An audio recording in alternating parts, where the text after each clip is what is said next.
یا اور انہوں نے تو اس کے اندر کوئی معمولی سی تبدیلی بھی نہیں کی. اور دوسرا آپ کر سکتے ہیں. ان دونوں نے مل کے جو موجودہ چیئرمین ہے ان دونوں کو مل کے نون لیگ نے اور پیپلز پارٹی نے مل کے سلیکٹ کیا. تو اس لیے میرا خیال ہے کہ یہ جو اس وقت پچھتاوا ان کو اگر ہو رہا ہے تو پچھتاوا ہو ان کو, لیکن یہ جب ان کا اختیار تھا تو اس وقت نہیں کیا. لیکن شفیق صاحب جو اعتراضات ہیں وہ تو علیم خان بھی سیم اٹھا رہے ہیں نیب کے اوپر, تو آپ لوگ پلان کریں گے کہ آپ اس کے اندر تبدیلی لے کے آئیں؟ فوری طور پہ تو ایسی کوئی موو نہیں ہے, لیکن قوانین میں ارتقاء بہتری ہوتی رہتی ہے. میں کچھ ایسے ایشوز ضرور ہیں جس کے بارے میں بہت سارے لوگوں کو اعتراض ہے, اور اس میں اگر قوانین میں کوئی تھوڑی بہت تبدیلی ہو تو اس میں کوئی برائی نہیں. مثال کے طور پہ لوگ سمجھتے ہیں, اور اس میں حقیقت بھی ہے اور میں بھی سمجھتا ہوں کہ اس کے اندر ایک سچائی ہے, کہ جب تک آپ کا انویسٹیگیشن مکمل نہ ہو جائے اور آپ کو یہ بادی نظر میں یہ نظر آئے کہ جی اوفینس کمٹ ہوا ہے, تو اس سے پہلے آپ انکوائری کریں, لوگوں کو بلائیں, پوچھیں, یہ کریں, لیکن اریسٹ نہ کریں. پر یہ میری ذاتی رائے ہے. لیکن یہ چیز کہ حکومت اس کو نوٹس لے گی, اس پہ کوئی بات کرے گی, وہ ابھی قبل از وقت ہے. لیکن ان کے جو آنسو ہیں نا, وہ ان کو یہ خیال آنا چاہیے کہ ہم نے اپنے زمانے میں کچھ بھی نہیں کیا اس کے. اچھا, لیکن شفقت صاحب ابھی کچھ آنسو انہوں نے کہا ہے, اشارہ دیا چیئرمین نیب نے کہ حکومت کے بھی نکلنے والے ہیں. پرویز خٹک صاحب کا تو انہوں نے نام بھی لیا کہ ان کے خلاف تو بڑا مضبوط کیس ہے. اچھا, یہاں اپوزیشن یہ کہتی ہے کہ جی آپ جو گورنمنٹ کے لوگ ہیں ان کو تو آپ پکڑتے نہیں ہیں اور آپ اپوزیشن کو جو ہے وہ پکڑے جا رہے ہیں. نہیں آسما, ہم تو کسی نے بھی اگر قانون کی خلاف ورزی کی ہے تو اس کو ہم کیسے ڈیفینڈ کر سکتے ہیں؟ ہم تو سمجھتے ہیں کہ کرپشن جو ہے اس کے خلاف تحریک جو ہے جتنی مضبوط ہونی چاہیے وہ پہلے کبھی نہیں تھی, اور اگر ہو رہی ہے تو اچھی بات ہے. میرا نہیں خیال کہ پرویز خٹک صاحب نے یا ہمارے پارٹی کے لوگوں نے کوئی ایسی چیز کی ہے جس کے تحت جو قابل گرفت ہو, لیکن اگر یہ نیب کی انویسٹیگیشن میں کوئی چیز آتی ہے تو وہ ان کا اختیار ہے. میں صرف یہ کہتا ہوں کہ اریسٹ نیب کو اس وقت کرنی چاہیے جب اس کی تحقیقات مکمل ہو جائے, ان کے پاس سارے شواہد آ جائیں, پھر کریں. اب دیکھیں نا, علیم خان کو انہوں نے اریسٹ کیا, مطلب ہے کہ اس کے اریسٹ کرنے کے بعد ڈھونڈنے نکلے کہ جی اس کے خلاف کیا ایویڈنس ہے. یہ سعد رفیق کے ساتھ بھی ہو رہا ہے, یہ باقیوں کے ساتھ بھی تو یہی ہے. میں یہ کہہ رہا ہوں نا کہ دیکھیں, یہ ایک میری ذاتی رائے میں یہ ایک ایسا معاملہ ہے جس کے بارے میں غور کرنا چاہیے اور غور ہو سکتا ہے. لیکن ہم یہ کبھی بھی نہیں کہیں گے کہ جو احتساب کا سلسلہ ہے وہ رکے. ہم تو کہیں گے احتساب کا سلسلہ چلنا چاہیے. یہ تو انہوں نے پریس کانفرنس میں کہا چیئرمین نیب نے کہ جب ہمارے پاس ثبوت ہوتے ہیں تو ہم کسی کو گرفتار کرتے ہیں, ایسا نہیں ہے. اور ان کا پرویز خٹک کے خلاف موجود ہیں ایسے کہ جن کے اوپر ان کو قابل گرفت قرار دیا جائے. اس میں میرا صرف اتنا کامنٹ ہوگا کہ وہ کہتے ہیں ججز speak by their judgments not otherwise. تو یہ جو چیئرمین نیب ہے ان کو بجائے اس کے کہ وہ اس کے بارے میں پبلکلی اعلان کریں, ان کے پاس قانون کے اختیارات ہیں, اس پہ عمل درآمد کریں. لیکن میں نے کیس دیکھا ہے پرویز خٹک صاحب کا کوئی کیس نہیں بنتا. اچھا, اگر ان کو گرفتار کیا جاتا ہے تو کیا یہ کوشچن آپ کی کیبنٹ پہ, آپ کی حکومت پہ نہیں آئے گا کہ بھئی آپ کے ہاں بھی بہت سے لوگ موجود ہیں, اور خاص کر کے اس وقت کیبنٹ کے اندر بہت سارے ایسے لوگ موجود ہیں جن پہ نیب کی انکوائریاں ہیں. فیصل وابڈا صاحب کا تو ابھی میں نہیں کہہ رہی, مگر یہ جو خبریں چھپ رہی ہیں ان کی پراپرٹیز کے بارے میں, وہ تو اس پہ تو نیب کوئی نوٹس نہیں لے رہا. دیکھیں, مجھے انڈیویجول کیسز کا نہیں پتا, لیکن میں نے گزارش کی کہ ہماری جماعت کا, کیونکہ یہ ہمارے مینیفیسٹو میں ہے, ہماری ساری, اگر اب 20 سالہ آپ عمران خان صاحب کی جو تحریک ہے اس پہ نظر دوڑائیں تو اینٹی کرپشن یا کرپشن کا خاتمہ یہ ہماری اولین ترجیح ہے. تو اس لیے ہم کبھی بھی یہ نہیں کہیں گے کہ کرپشن کے اوپر اگر ہاتھ پڑ رہا ہے تو یہ پڑتا رہنا چاہیے. لیکن میں صرف یہی کہہ رہا ہوں کہ اب میں نے باقی لوگوں کا تو کیس نہیں دیکھا, لیکن پرویز خٹک صاحب کا تھوڑا سا میں نے اسٹڈی کیا, مجھے تو اس میں کچھ نظر نہیں آتا. کوئی پروسیجرل چیزیں ہیں, یہی پیپلز پارٹی اور نون بھی کہتی ہے. میں وہی کہہ رہا ہوں نا. لیکن میں بجائے اس کے کہ ایک انڈیویجول کیس کو ڈیفینڈ کروں, میں یہ کہوں گا کہ نیب کو اگر اس کے پاس کوئی ایویڈنس ہے تو پھر پروسیڈ کرے. لیکن ایویڈنس کے بغیر کسی کی پگڑی اچھالنا جو ہے وہ میں سمجھتا ہوں مناسب نہیں ہے. اچھا یہ اب چونکہ اب نیب کے اوپر ہی بات چل نکلی ہے تو آپ تو خیر وزیر داخلہ نہیں ہے اس وقت یہ جن کو زیادہ معلومات ہوں، لیکن آپ کا پورا ایک احتساب کا ایک وہ ادارہ بنا، اس نے کہا جی ہم اتنے اربوں روپے باہر سے لے کے آئیں گے، ہم سوئس بینکوں سے لے کے آئیں گے. الیکشن سے پہلے آپ کی جو ایک پوری ایک تھیری تھی یعنی جس کو لوگوں نے فالو کیا، ایسا کچھ بھی نہیں ہوا شفقت صاحب؟ میرا خیال ہے کہ باہر سے پیسے لانا مجھے تو ہمیشہ لگتا تھا کہ مشکل کام ہے، اس لیے کہ آپ نے جو بینک وہاں پہ بیٹھے ہیں پیسے دبا کے، وہ بھی کوئی اتنی خواہش مند نہیں ہوتے کہ ان کے پیسے جو ہیں وہ چلے جائیں. اور انہوں نے بہت سارے ملکوں نے قوانین ایسے بنائے ہوئے ہیں جہاں پہ پیسہ ایکچولی نکالنا بہت مشکل ہے. مثلا مارکوس کا مجھے یاد ہے کہ 70s کے اندر اس کو اتارا گیا اور اس کے کئی 100 ملین ڈالرز جو تھے وہ سوئس بینکس میں تھے اور وہ ابھی تک جو ہے وہ پیسے وہاں سے نہیں آئے.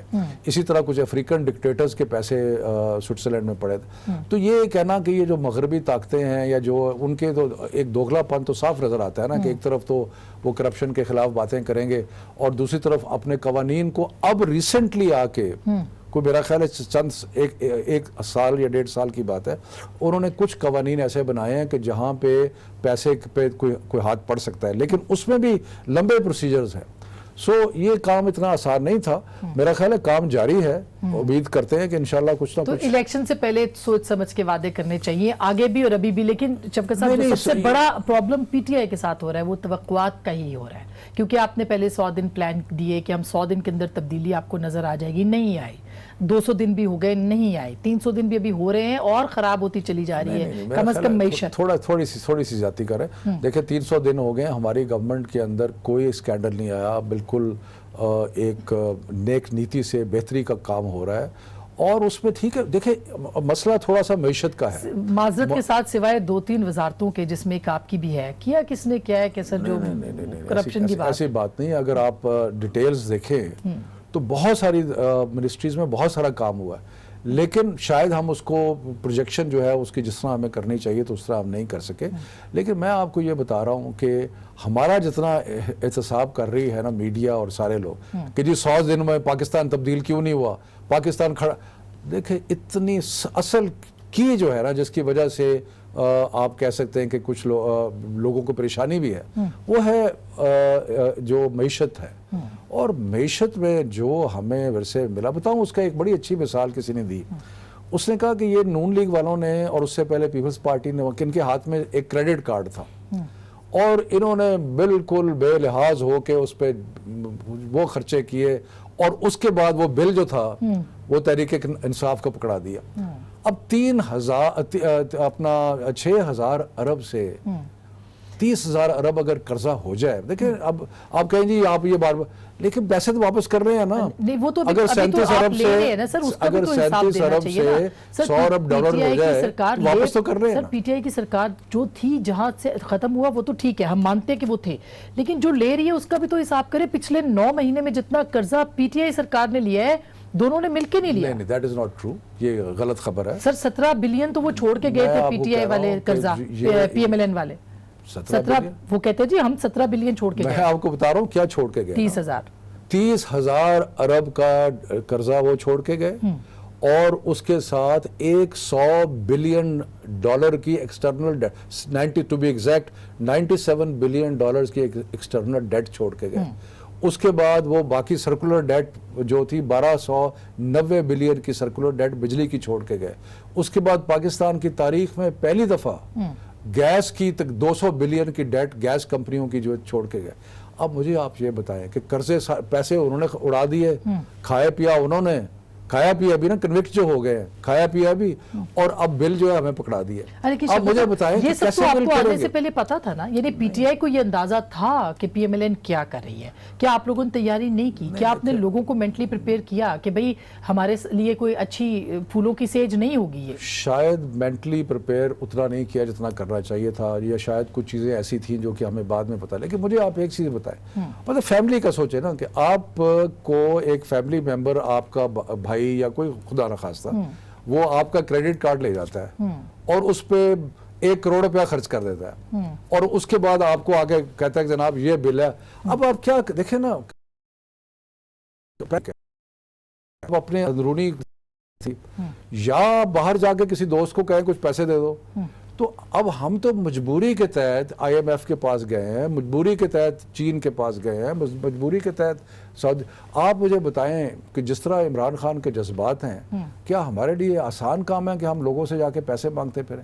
لیکن کیا کریں مجھے بتائیں. کسی حکومت کے لیے آسان نہیں تھا, لیکن ہر حکومت کو جانا پڑا, ہر ایک, لیکن انہوں نے اتنے بڑے وعدے نہیں کیے. شفقت صاحب مجھے یہ بتائیے تو آپ یہ کہہ رہے ہیں کہ کیا عوام, یہ جو مہنگائی ہے, عوام نہیں جانتے کہ کتنے قرضے کہاں, ان کو فیکٹس اینڈ فگر سے کوئی, آپ جب حلقے میں جاتے ہیں لوگ آپ سے پوچھتے ہیں اور آپ کو کہتے ہوں گے کہ سر مہنگائی میں ہمارا جینا دوبر ہو گیا, کب تک لوگ اس طرح گزارا کریں؟ دیکھیں بات, آپ بھی ماشاءاللہ اکنامکس کو بھی سمجھتی ہیں, آپ نے ساری, مجھے آپ یہ بتائیں, اور میں چیلنج کرتا ہوں مفتاح صاحب کو بھی اور بھی جتنے اکانومسٹ ہیں, مجھے یہ بتائیں کہ ہم نے جتنے اقدامات کیے ہیں, کوئی بھی اگر اور ہوتا آئی ایم ایف کے پاس جانا پڑتا, کوئی بھی اگر اور ہوتا بجلی کی قیمت جو ہے اس کو بڑھانی پڑتی, کوئی بھی اگر اور ہے اس کو گیس کی قیمت بڑھانی, یہ مجبوریاں ہیں. کہتے ہیں ہم 9 مہینے پہلے چلے جاتے تو یہ شرائط نہ ہوتی, یہ سب چیزیں نہ ہوتی. یہ مجبوریاں ہیں. مجھے بتائیں کہ جس طرح کی عمران خان کی طبیعت ہے اور جو انہوں نے پہلے کہا, وہ آپ کو نظر آتا ہے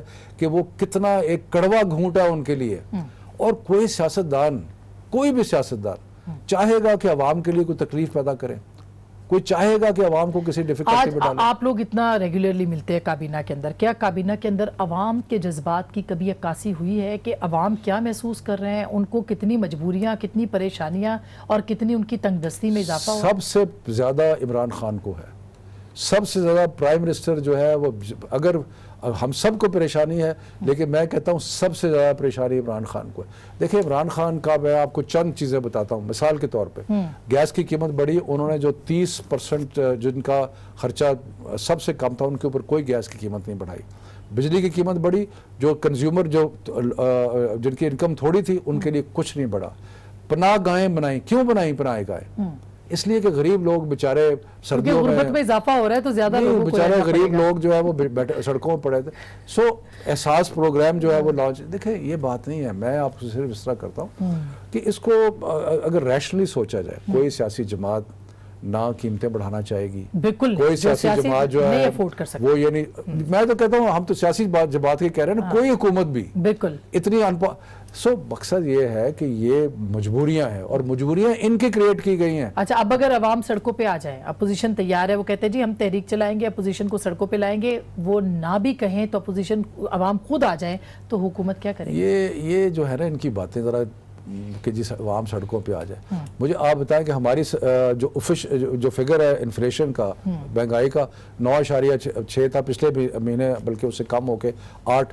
پیپلز پارٹی کے پہلے ایک سال کے اندر 25% انفلیشن تھی, 25%. جو نون لیگ کے پہلے سال میں تقریباً 9% انفلیشن تھی. یہ باتیں ہیں کہ جی ہم عوام کو سڑکوں پہ لے آئیں گے, ایسی کوئی مشکل ہے ضرور ہے عوام کے لیے, میں نہیں یہ کہتا مشکلات نہیں, مشکلات ہیں, لیکن یہ کوئی بات نہیں ہے کہ جی ان کو جانتے نہیں ہیں جو لوگ, ان لوگوں نے لوٹا ہے اس ملک کو, لوگوں کو پتہ نہیں ہے اس چیز کا. ایک پارٹی کا لیڈر تو کنوکٹ ہو گیا, وہ تو سر نیب ابھی تو کچھ ڈھونڈ کے ہی نہیں لائی, تو وہ کیسے لوگوں کو پتہ چلے گا کہ کنوکشن ہو گئی. مگر اس کے بعد وہ چیلنج جو جیسے ان کا پہلے سزا معطل ہوئی, اسی طرح سے اگر دوسرے کیس کا بھی ہوا تو ابھی تو لگی ہے, اگر معطل ہوئی تو پھر ہاں ابھی تو نیب کو محنت کرنی ہے نا سر. یہ تو نیب کا قصور ہے کہ جو ثبوت نہیں لے کے جاتا. مطلب ہے کہ بات یہ ہے کہ یہ جو لوگ آپ کو, میں کہتا ہوں ان کے مگرمچھ کے آنسو کا ایک لفظ استعمال ہوتا ہے نا, جھوٹے آنسو. ان کے جھوٹے آنسو کیونکہ سارا کیا کرتا تو ان کا ہے. تو پھر افطاری پہ آپ پریشان کیوں ہیں؟ یہ جو افطاری ہوئی ہے بلاول صاحب, میں تو بالکل پریشان نہیں ہوں, بلکہ میں تو کہتا ہوں یہ ایکسپوز ہو گئے. ان کی کئی چیزیں ایکسپوز ہوئی آسما.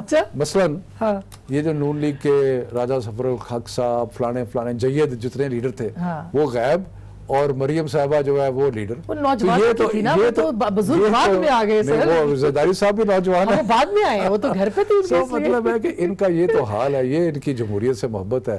موروثیت کی کمال کی موروثیت تھی, بڑے خوبصورت تصویر تھی.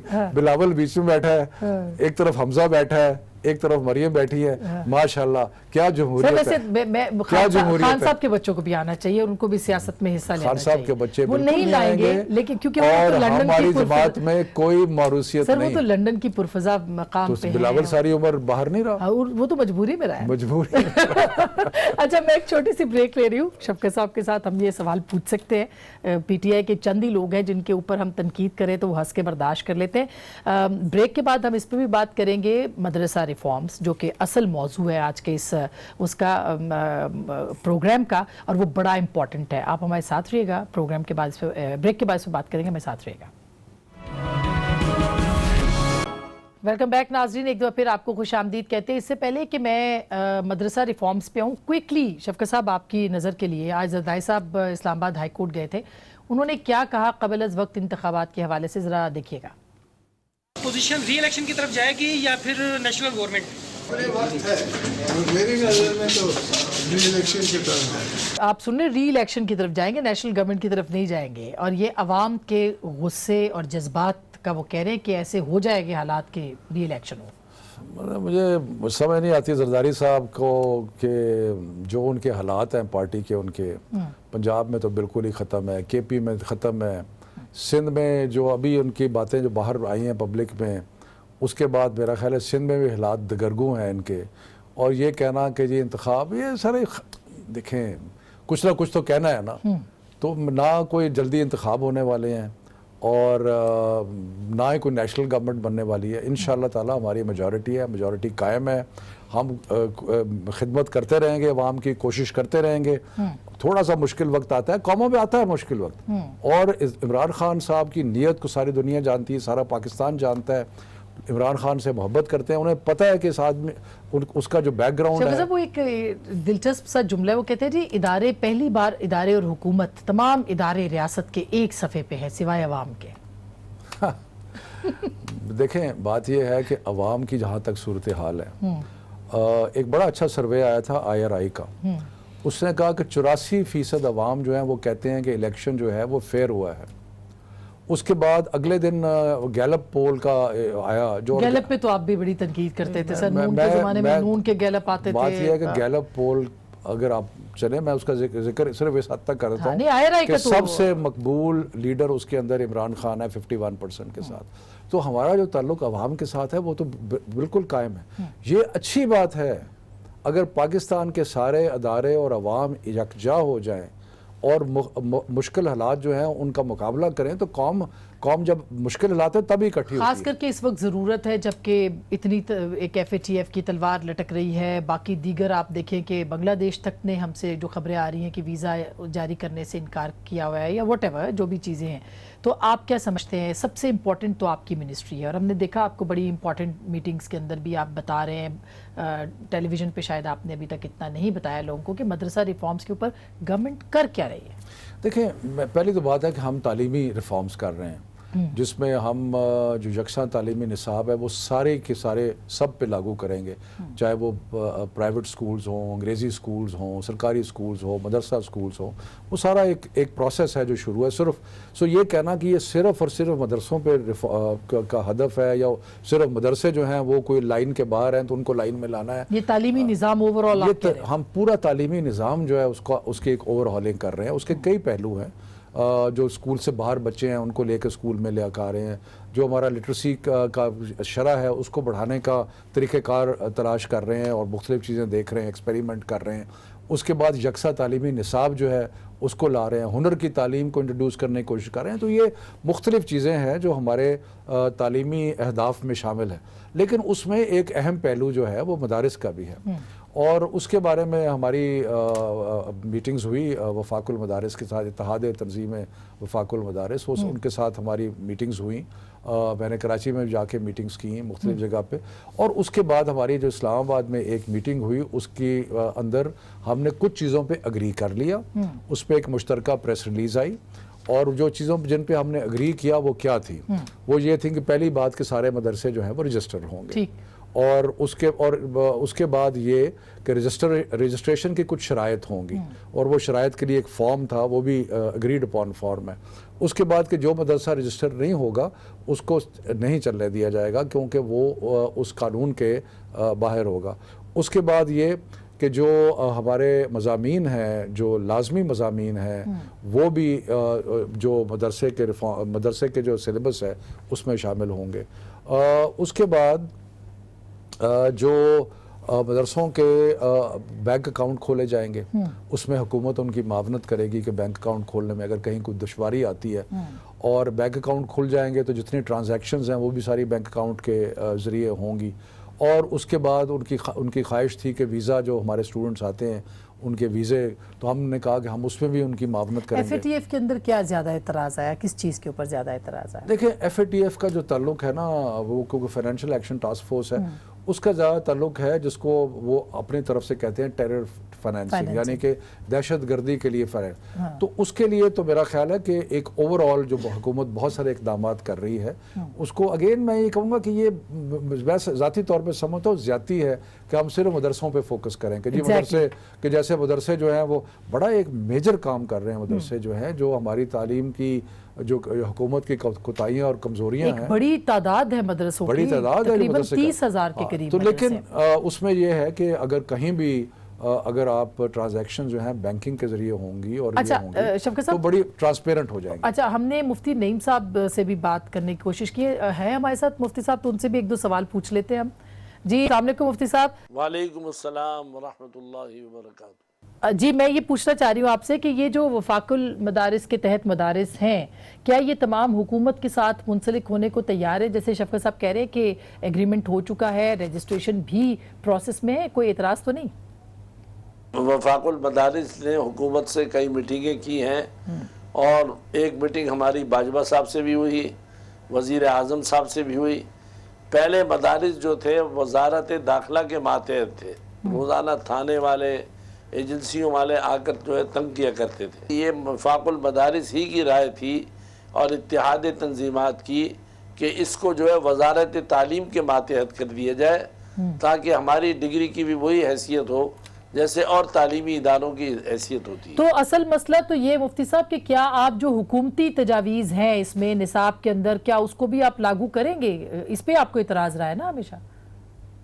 پہلے ہی مدارس نے یہ طے کیا ہوا ہے کہ اپنے نصاب کے ساتھ عصری علوم کا نصاب رکھا جائے، اور ہم نے رکھ لیا ہے. ہمارے یہاں میٹرک بھی ہوتا ہے، انٹر بھی ہوتا ہے. اپنے نصاب تعلیم کے ساتھ ہم نے اصلی نصاب تعلیم کو بھی داخل کر لیا ہے، اور اس میں کوئی اعتراض کی بات ہی نہیں ہے. اچھا لیکن مفتی صاحب مسئلہ یہ کہ جو فنڈنگ کے ذرائع ہیں، اصل مسئلہ تو فنڈز کا ہے، اسی پہ حکومت کو مسئلہ ہے، ریاست کو مسئلہ ہے، اس کے اوپر آپ کے کیا اعتراضات ہیں؟ ہم نے اس کے بارے میں کوئی یہ بات نہیں کہتی ہے کہ فنڈنگ باہر سے ہوتی ہے، تو حکومت کو چاہیے کہ وہ ثبوت پیش کریں. ہم تو یہ کہتے ہیں کہ ہماری فنڈنگ اپنے ملک سے ہوتی ہے، اور NGOs جو ہیں وہ کروڑوں اربوں روپے جمع کرتے ہیں، اور باہر کی NGOs یہاں آ کر کام کر رہی ہیں. ان سے تو فنڈنگ کے بارے میں نہیں پوچھا جاتا. اگر ان سے پوچھا جا سکتا ہے تو ہم سے بھی پوچھا جائے، کبھی بھی ہم انکار نہیں کریں گے. ہم نے تو یہ نہیں کہا مفتی صاحب. آپ نے یہ نہیں کہا؟ نہیں، ابھی ہم فنڈنگ کا جہاں کا تعلق ہے، ہم نے بینک کہا ہے کہ بینک اکاؤنٹ کھولیں گے، اور وہ ساری مدارس کی خواہش بھی ہے کہ بینک اکاؤنٹ کھولیں. تو اس کے اندر جو بھی بینکنگ سسٹم ہے اس پہ چلے گا. ہم نے اس ایشو پہ ہم نہیں سمجھتے کہ وفاق المدارس کے اوپر کوئی ایسا الزام ہماری طرف سے لگا. اچھا، ویری گڈ. تو کیا مفتی صاحب مدرسہ اصلاحات میں پھر کیا آپ کے خیال میں رکاوٹ ہے؟ یہ تو معاملہ کلیئر ہو گیا؟ مدرسہ اصلاحات میں رکاوٹیں حکومت کے بیوروکریٹ ہیں، اور حکومت کے وہ افراد ہیں جو نہیں چاہتے کہ کوئی مولوی جو ہے وہ جج بنے، جو نہیں چاہتے کہ کوئی مولوی جو ہے نا وہ کسی کمشنر کراچی بنے، DC بنے. یہ چاہتے نہیں ہیں کہ مدارس جو ہیں وہ جو ہے شامل ہوں اس کے اندر. اور یہ جو رجسٹریشن لازمی قرار دینا ہے، اس پہ کیا مسئلہ ہے؟ یہ بھی تو مدارس کے ایشو ہے نا اصل میں. حکومت نے مسئلہ حل کیا ہوا ہے، رجسٹریشن بند کی ہوئی ہے. اچھا. ورنہ ہم نے بڑے مدارس سب رجسٹریشن ہیں. جو گاؤں اور دیہات کے اندر مدرسے ہیں وہاں رجسٹریشن کا انتظام نہیں ہے، تو حکومت کھول دے، سارے مدارس رجسٹریشن کرانے کے جو رہ گئے ہیں اب یہ دیکھیں نا شفقت صاحب، 2 سوال بڑے امپورٹنٹ. انہوں نے کہا جی بیوروکریٹس اس کے اندر رکاوٹ ہے، اور دوسرا رجسٹریشن کے لیے حکومت ہی نے پابندی آپ نے لگائی. دیکھا کہ مفتی صاحب، میری ان سے ملاقات بھی ہوئی تھی کراچی میں بڑی تفصیلاً. آپ نے دیکھا کہ ان جو خدشات آپ کے ذہن میں تھے وہ ان کے ذہن میں نہیں تھے. انہوں نے کہا کہ جب ہم رجسٹریشن کرانے کے بالکل کوئی مسئلہ نہیں ہے ہمارے لیے. انہوں نے کہا کہ ہم جو عصری مضامین ہیں وہ آلریڈی پڑھا رہے ہیں، جو ہمارے میٹرک کے سلیبس میں ہیں یا ایف اے کے سلیبس میں یا بی اے کے، وہ ہم آلریڈی پڑھا رہے ہیں. انہوں نے یہ کہا کہ ہم چاہتے ہیں کہ ہمارے بچے جو ہیں وہ گریجویٹ کر کے وہ بھی ڈاکٹر بنے، انجینئر بنے، کمشنر بنے، باقی چیزیں بنے. سو مقصد یہ ہے کہ یہ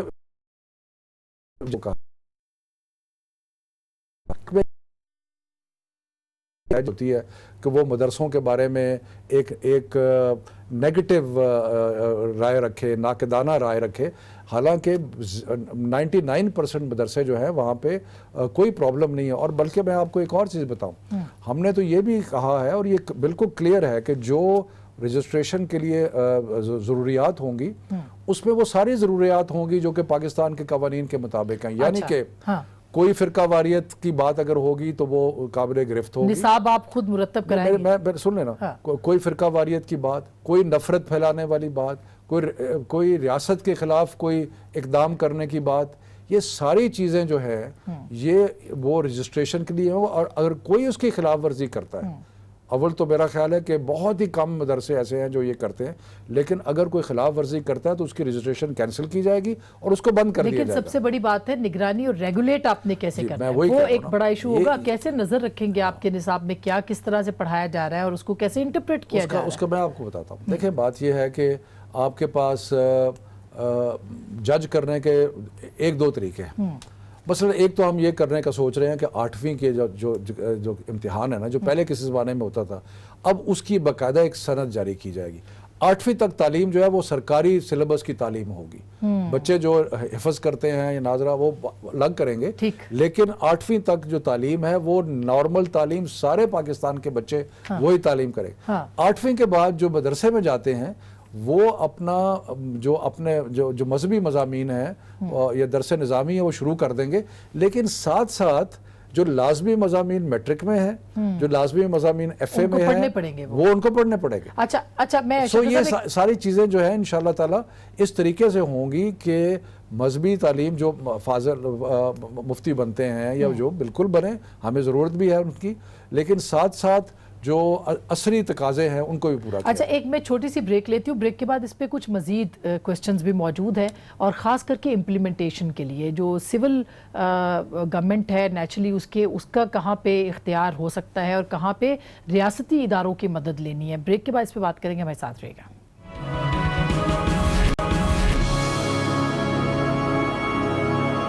ویلکم بیک ناظرین، ایک دفعہ پھر آپ کو خوش آمدید کہتے ہیں. شفقت صاحب، سب سے پہلی جو آپ کے اوپر اعتراض آیا وہ یہ تھا کہ جو تعلیمی پالیسی آپ نے دی، لیکن مدرسہ ریفارمز کے اوپر D G I S P R نے لوگوں کو انفارم کیا. وزیر تعلیم، انہوں نے کہا وزیر تعلیم نے کر دیا ہے مگر کرنا آپ کو چاہیے تھا، ان کو اناؤنس نہیں کرنا چاہیے تھا. میرا خیال ہے کہ یہ تو ایک خواہ مخواہ کسی چیز کی کنٹروورسی بنانے کی ضرورت نہیں ہے. D G I S P R سے سوال کیا اور انہوں نے جواب دیا، کیونکہ وہ جانتے تھے کہ کون سے باتیں ہو رہی ہیں یا کون سی چیز کس طرف بڑھ رہی ہے. تو میرا خیال ہے اس میں کوئی حرج نہیں ہے. اچھا تو یہ آپ کے لیے یہ رجسٹریشن، وہ کہہ رہے ہیں جی حکومت نے بند کی ہے، ہمیں کوئی اعتراض نہیں. 30,000 کے لوگ، ابھی مولانا فضل الرحمان کا سنواتی ہوں آپ کا کہ وہ کیا کہ 30,000 میں سے تقریباً 11,000 جو ہیں وہ جمعیت علماء اسلام فضل الرحمان. ایکچولی دو چیزیں ذہن میں رکھنے کی ضرورت ہے. ایک تو یہ کہ 30,000 میں سے تقریباً 70 سے 80% مدرسے ایسے ہیں جو 8ویں اور 10ویں سے شروع ہوتے ہیں. ہمارے ذہن میں، میرے ذہن میں پہلے یہ تھا کہ بچپن سے بھی ہے. وہ مدرسے اتنے نہیں ہیں جو بچپن سے شروع ہوتے ہیں. بچپن میں بچے جو ہیں وہ گھر سے جاتے ہیں مساجد میں، وہاں جا کے قرآن حفظ کرتے ہیں، پھر 1-2 گھنٹے کے بعد گھر آ جاتے ہیں. تو اس طرح کے جو تھوڑے ہیں جہاں پہ، اور یہ ڈیفینیشن بھی بڑی انٹرسٹنگ ہے کہ مدرسے کی ڈیفینیشن کیا ہے، کہ اس میں بورڈنگ سکول ہونا چاہیے، وہاں پہ رہتے ہوں وغیرہ وغیرہ. تو باقی مختلف جو فقہ ہیں ان کے اپنے. اچھا مولانا نے کیا کہا، میں اس کو جلدی سے سنوا دوں اس سے پہلے، کیونکہ آپ کا کمنٹ اس پہ ضروری ہے. چلائے گا مولانا فضل الرحمان کا سٹیٹمنٹ. 100 سے کم مدارس کے بارے میں یہ کہہ دینا کہ وہاں انتہا پسندی سکھلائی جاتی ہے،